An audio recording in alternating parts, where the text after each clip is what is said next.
de plaine. Excellente soirée à vous, bonsoir, à demain.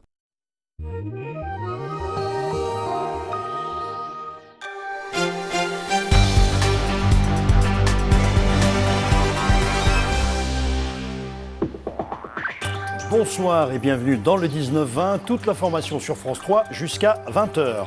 Au sommaire du Journal des Alpes, ce soir, les dégâts causés par les orages du week-end dernier. À Bourdeaux, en Savoie, la grêle et la pluie ont entraîné des coulées de boue et détruit certains commerces. Le maire envisage de demander l'état de catastrophe naturelle pour la commune. Le premier volet de notre série sur le plus grand bidonville de l'agglomération grenobloise, celui de l'avenue Esmonier qui abrite 400 personnes. Nous verrons comment certains Roms cherchent la stabilité dans le travail. Une série préparée par Cédric Picot qui viendra nous la présenter tout à l'heure. Et puis l'expédition Manaslu 2015 est de retour du Népal. Des scientifiques de Grenoble et Chambéry ont passé un mois en altitude pour des recherches sur le fameux MAM, le mal aigu des montagnes. Ce sera le thème de la chronique montagne. Deux grands titres au sommaire de l'édition nationale présentés à 19h30 par Carole Gessler. La loi E20 menacée par un amendement examiné ce soir à l'Assemblée. Il faciliterait la publicité sur l'alcool. Défenseur de la santé publique face au lobby du vin, le gouvernement a appelé les députés à ne pas modifier la loi. Et puis une meute de loups aux abords d'un village de Haute-Provence. Elle aurait menacé un adolescent, une histoire qui mobilise les opposants de cette espèce protégée. Le gouvernement pourrait bien autoriser l'abattage du plus grand nombre de loups. Les orages violents de ce week-end ont fait des dégâts un peu partout dans la région. En Savoie, la commune de Bourdeaux, près du lac du Bourget, a été particulièrement touchée par des trompes d'eau et de grêle désastreuses. Aujourd'hui, c'était l'heure du grand nettoyage et du bilan. Claudine Longhi-Bernard, Frédéric Pasquette. L'accueil, la salle de restaurant, les cuisines, les caves, l'orage n'a épargné aucune pièce. Samedi soir, entre 21h et 22h, convives et personnels du restaurant étoilé ont vécu un vrai scénario catastrophe. Le plus grave était en cuisine, c'est pour ça qu'à un moment on a stoppé l'envoi, c'était pas possible. Il y avait tellement de grêlons qui ont cassé le toit et après les infiltrations, tout est passé par les gaines électriques et tout est sorti par l'électricité. En fait, ce qui s'est passé, il y a eu la grêle en premier temps et après il y a une poche d'eau qui s'est formée sur la colline un peu plus haut à 200 mètres et qui est sortie. Donc on a une deuxième coulée de boue donc, qui est rentrée par la cuisine à ce moment-là. Et après c'est rentré par les sous-sols. Dans le sous-sol c'est tout tombé de toute façon. En plusieurs endroits sur la route du col du Mont du Chat, emmenés par l'eau, 250 mètres cubes de terre et de pierre ont dévalé la montagne jusque dans le village. Pierre Micalot, le plus ancien habitant de Bourdeaux, n'en revient pas. 45 minutes de grêle. 45 minutes. J'ai 85 ans, je n'ai jamais vu ça. Nous avons eu une montée en charge des ruisseaux très rapidement. Donc moi j'ai été sur le terrain avec un conseiller municipal et tout de suite le service des pompiers. Et donc jusqu'à 2h du matin à passer d'une habitation à l'autre, à peu près 35 à 40 maisons touchées, à des degrés divers bien sûr. Enfin voilà, une situation assez catastrophique. Aujourd'hui, un hélicoptère de la sécurité civile surveillait encore la montagne. Le restaurant Lamartine espère rouvrir ses portes au plus vite. Le maire de Bourdeaux a l'intention de demander l'état de catastrophe naturelle pour la commune. Inauguration officielle de la première antenne régionale de l'Institut du service civique ce matin à Fontaine en Isère. Un institut qui accompagne les jeunes repérés pour leur potentiel durant leur service civique. Et pour l'occasion, Patrick Caner, ministre de la Jeunesse et des Sports, a fait le déplacement. Ce matin, le ministre a rencontré à Fontaine les 3 professionnels de l'antenne et les jeunes qu'ils accompagnent. Ils sont 200 au total, venus de Rhône-Alpes, PACA et Languedoc-Roussillon. Des jeunes repérés pendant leur service civique par les associations, les entreprises qui les ont observés au travail, sur le terrain. Ils sont repérés justement par rapport à leur potentiel, leur motivation, leur capacité d'initiative, d'engagement. Ils ont souvent démontré des qualités exceptionnelles pendant ce service civique et en fait on va les aider à valoriser ça dans leur parcours puisqu'aujourd'hui on a en France plutôt des écoles qui reconnaissent des parcours classiques. Oui, donc là on peut être sans diplôme du tout quasiment. Exactement, on peut être sans diplôme. Avant son service civique, Hichem n'avait pas vraiment de projet. Maintenant il est bien décidé à décrocher son bac gestion-administration. J'étais à la régie de quartier, sur le village et Villeneuve. Et je faisais plusieurs missions comme la sensibilisation, mobilisation au tri, au recyclage. Et je tenais un magasin solidaire aussi. Et c'est pendant ce temps que ça a cheminé un petit peu. Voilà, toutes ces petites missions m'ont fait réfléchir, etc. Et ils m'ont montré cette idée de projet.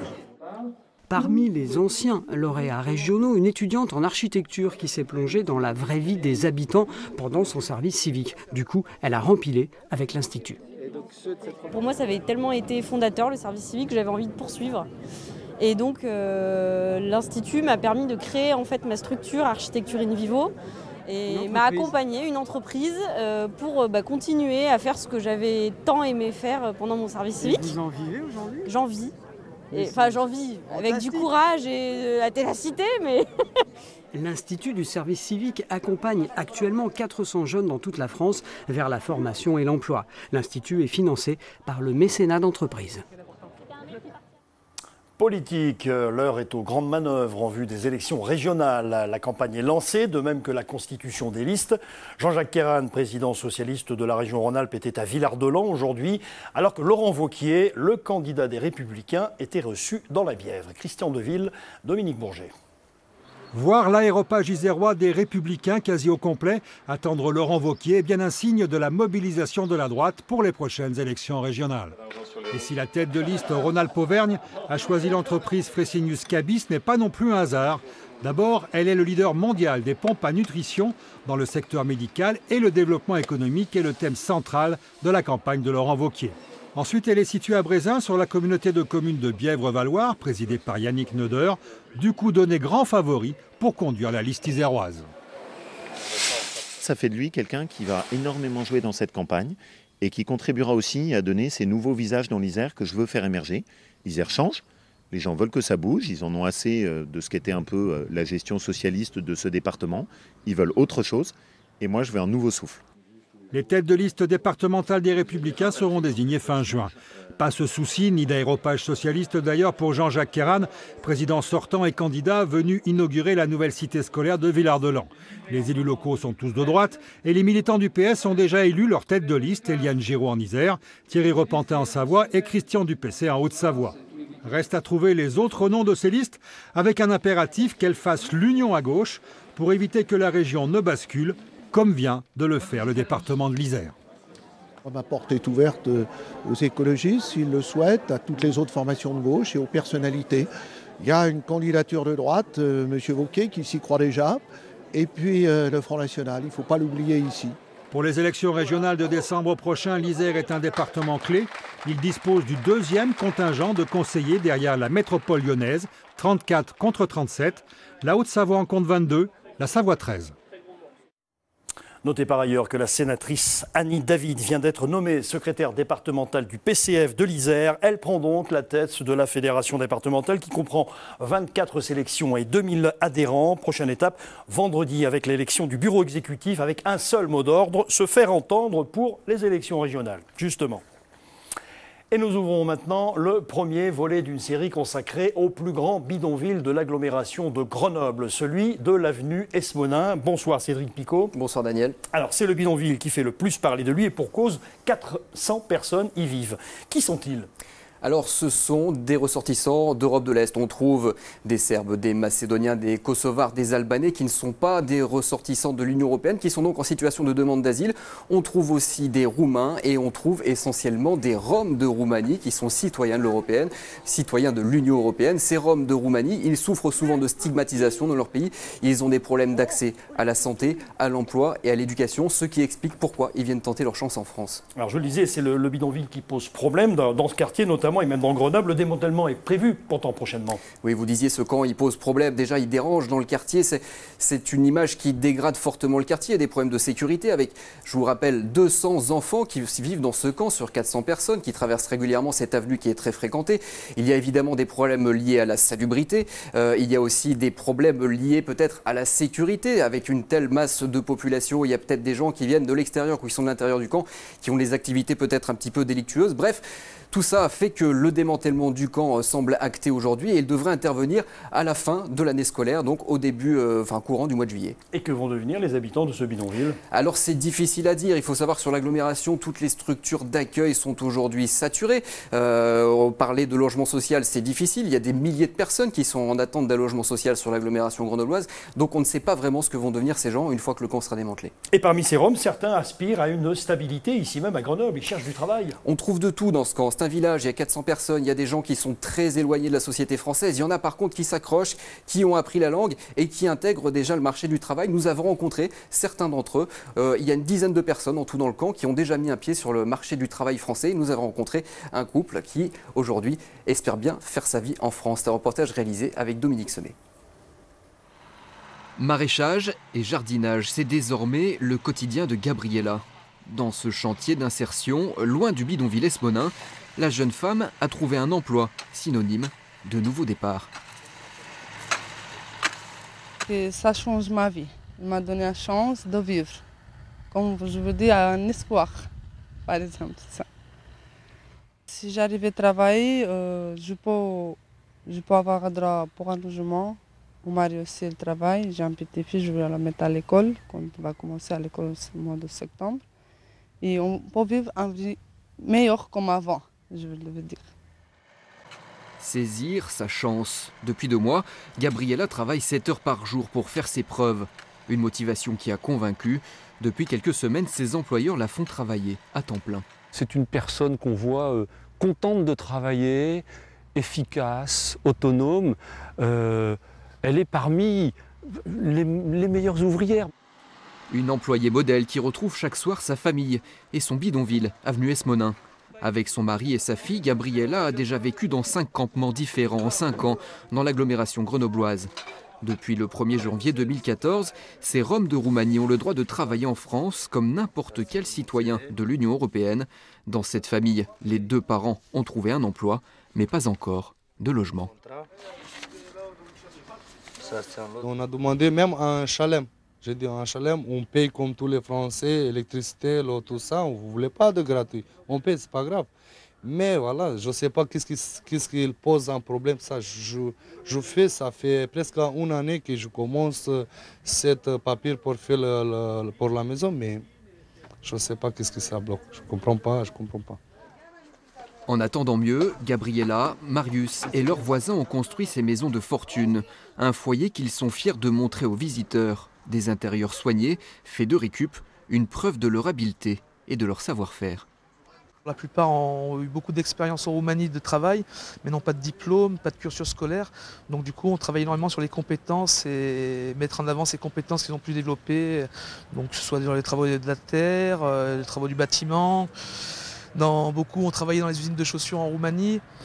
Du coup, on a vraiment beaucoup de profils de gens volontaires avec une forte envie de travailler. Et sur la majorité des personnes, si on vient, qu'on leur propose un travail, ils n'y refuseront pas. Et peu importe le travail, le salaire, c'est des gens qui ont envie de s'en sortir et de s'insérer en France, quoi. Qui ont leur avenir ici et qui ne parlent que de leur avenir ici, quoi. En Roumanie, les Roms doivent travailler presque 2 fois plus pour gagner environ 7 fois moins. Au bidonville de l'avenue Esmonin, tout le monde espère rester en France et offrir une vie meilleure à ses enfants. Sur les 400 habitants du campement, la moitié a moins de 18 ans. Voilà, le travail comme espoir de survie pour ce premier volet de cette série sur le bidonville le plus grand de l'agglomération. Demain, on évoquera la santé de cette population, Cédric. Oui, une santé qui n'est pas forcément brillante. Un chiffre très rapide pour résumer la situation. Il faut savoir qu'en moyenne, un Rom de Roumanie vit 20 ans de moins qu'un autre Européen. Merci à vous, Cédric Picot. En plus de la médecine traditionnelle, le centre hospitalier Métropole Chambéry développe des techniques de prise en charge des patients non médicamenteuses. Le service des urgences et l'hôpital de jour en oncologie ont déjà formé une partie de leur personnel. Cette fondation lutte contre les douleurs physiques et psychiques. Nathalie Rapuc, Dominique Semet. Donc je vais faire le soin, si vous souhaitez. Est-ce que ça vous ferait plaisir de vous évader un peu pendant ce soin? Je suis bien là. Sentir l'oreiller bien calé sous la nuque. Les épaules sont relâchées. Et puis Patricia va faire un pansement douloureux à ce patient atteint d'un cancer ORL. Elle lui propose de se replonger dans le souvenir agréable d'une promenade. Elle applique la technique psychocorporelle, mais ce n'est pas systématique.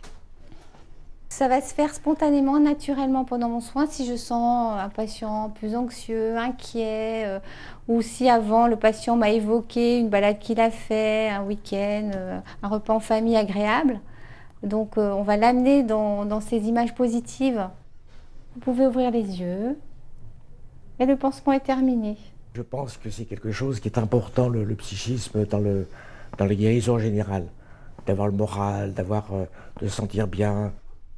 Diplômée en relaxation, sophrologie et hypnose, Patricia pratique régulièrement ces techniques qu'elle a transmises à l'ensemble du service oncologie jour. Un atout pour les patients, les soignants mais pas qui seulement. ont fait cette formation, on sentit que ça les aidait. Et elles avaient certaines disaient une bouffée d'oxygène dans ma pratique professionnelle. Direction les urgences. Dans ce service, le personnel travaille sous pression constante. Ici aussi, les médecins valorisent les techniques non médicamenteuses. Sur 130 personnes, une trentaine de soignants ont été formés à la communication thérapeutique. On est sur baisser une anxiété, aider à la prise en charge de la douleur. C'est quelque chose qui peut être très rapide. Et avoir des moyens de communication qui ne soient pas à accentuer encore l'anxiété des patients qui se retrouvent aux urgences. Le développement de ces pratiques a été possible grâce à la Fondation Apicil de Lyon qui finance une partie de ces formations. Plus de 400 projets sont en cours partout en France pour améliorer la prise en charge de la douleur. Et pour aller plus loin sur ce thème, nous rejoignons Pierre Basset, le docteur Pierre Basset, en direct de Chambéry. Bonsoir docteur. Qu'est-ce qui a permis de lancer ce nouveau programme? La prise en considération de la douleur, c'est un phénomène important. La douleur liée aux soins, c'est un véritable problème de santé publique. Et un message important, c'est que la réponse à un acte douloureux n'est pas forcément une réponse strictement médicamenteuse.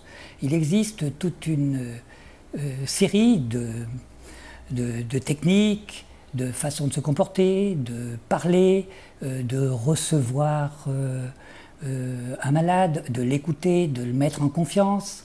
Et ces techniques sont parfaitement développées par des professionnels qui ont développé cette compétence. Un autre message important, c'est que ce type de technique est développé collectivement dans des projets d'équipe qui associent à la fois les soignants, infirmières, aides-soignantes, médecins, en concertation avec la direction, avec les responsables de service. C'est-à-dire que c'est une approche pluridisciplinaire et une approche collective. Voilà un peu les dimensions essentielles de ce type de projet. Alors il s'agit, on l'a bien compris, dans un premier temps, de former tous les personnels. Ça va prendre un certain temps. Mais bien sûr, c'est le début d'une démarche. C'est une approche collective d'un problème de santé publique. Vous avez vu au service des urgences, il y a une trentaine de personnes qui ont été formées, ça n'est qu'un début, et l'ensemble, ces personnes sont aussi bien des médecins, infirmières, aides-soignants, brancardiers, secrétaires, et ce type de formation d'équipe va se poursuivre dans les années à venir. Dans l'équipe du Centre d'études et de traitement de la douleur, a acquis également une compétence par des professionnels dont vous avez pu voir une représentante. Et ces professionnels ont développé une formation dans 2 services qui a donné parfaitement satisfaction. Et l'idée, c'est de développer ces techniques, cette approche non médicamenteuse, cette approche psychocorporelle, au sein de l'ensemble des équipes du centre hospitalier. Alors, à quel point est-ce que ça soulage la douleur? Quel est le plus réel quand on fait cette approche pluridisciplinaire et psychologique en même temps? À quel point ça soulage en plus les souffrants? Mais vous savez, il faut se reporter à la définition de la douleur. La douleur n'a pas uniquement une dimension physique, ça a aussi une dimension psychologique, sociale, spirituelle, comportementale. Et ce type d'approche répond à l'ensemble de ces dimensions de la douleur. Un patient atteint d'une maladie grave, un patient qui est traumatisé, un patient qui est choqué, qui arrive au service des urgences, il est ému, il est stressé, il a besoin d'être sécurisé, il a besoin d'être mis en confiance. Et ça, vous voyez bien que ça, c'est parfaitement complémentaire de l'approche purement médicamenteuse. On a compris. Merci. Merci, docteur, d'avoir répondu à nos questions en direct de Chambéry. Et on passe d'un coup d'un seul au sport avec la bonne nouvelle pour Chamonix-les-Ouches qui accueillera 2 épreuves de Coupe du Monde de ski alpin en février prochain. La station organisera un super combiné en plus de la traditionnelle descente du Kandahar sur la Verte des Ouches, c'est-à-dire sur notre site alpes.france3.fr. Sport toujours avec le résumé de la 2e étape du Critérium du Dauphiné en images et en commentaires tout de suite. Nasser Bouhanni est le plus rapide sur la ligne d'arrivée à Villars-les-Dombes. Le Vosgien enlève le sprint très serré et s'impose nettement devant un autre Français, Samuel Dumoulin, et l'Italien Sacha Modolo. Cette 2e étape, longue de 173 km, a été marquée par la longue échappée des 2 Bretons, Arnaud Courteil et Péri Kemener, et de l'Érythréen Daniel Teclamano. Les 3 coureurs ont fait la course en tête dès le départ. Ils ont compté jusqu'à 7 minutes d'avance sur le peloton. Le trio résistera jusqu'à 3 km de l'arrivée. Au classement général, le Britannique Peter Keno conserve le maillot jaune, 2e Modolo et 3e Bouhanni, le vainqueur de l'étape du jour. Demain, 3e étape dans la Loire, avec un contre-la-montre par équipe entre Roanne et Montagny. Et on passe tout de suite à la chronique montagne du lundi avec le retour de l'expédition Manaslu 2015, la science au service du cerveau.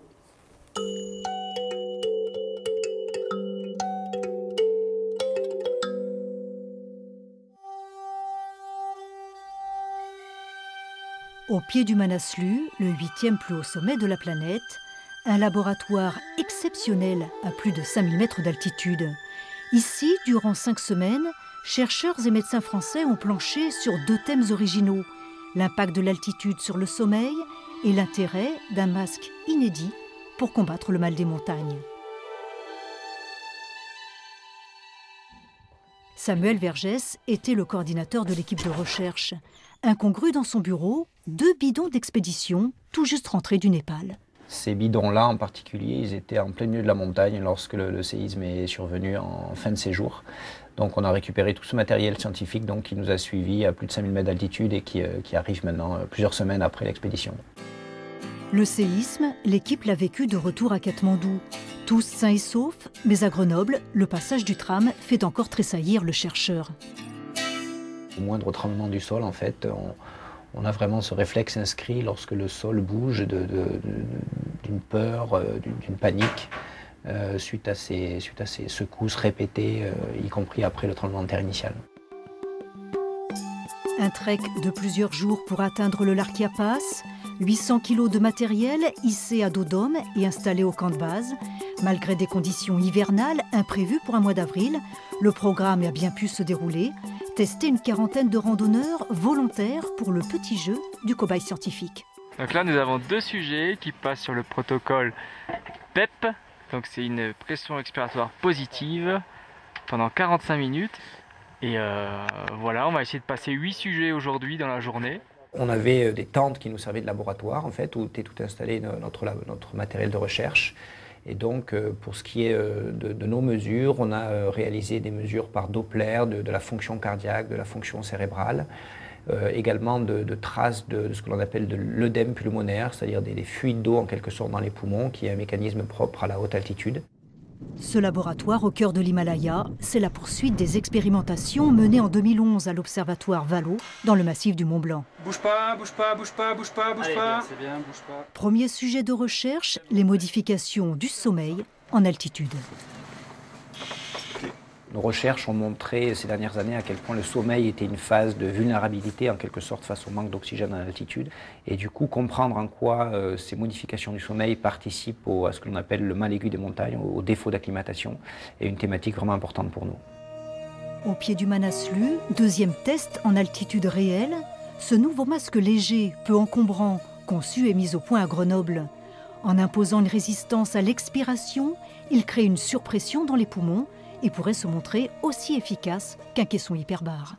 On voit très rapidement, au bout de quelques minutes, une amélioration de l'oxygénation du sang. Et ça équivaut finalement à une vraie descente par rapport à une altitude, par exemple, de 5000 mètres d'altitude. Après quelques minutes de respiration avec ce masque, on se retrouve à une altitude équivalente de plutôt 3500 mètres d'altitude, ce qui est une très grosse différence en quelques minutes. À terme, ce nouveau masque pourrait faire partie de l'équipement de base du randonneur d'altitude. Manaslu 2015, une expédition scientifique et humaine à découvrir bientôt sur vos écrans. À suivre, le journal national de Carole Gessler. Rendez-vous autour de 23h pour le Grand Soir 3 et son supplément régional. Demain midi, vous retrouverez Pauline Allo pour le journal des Alpes de la mi-journée. Je vous retrouve demain.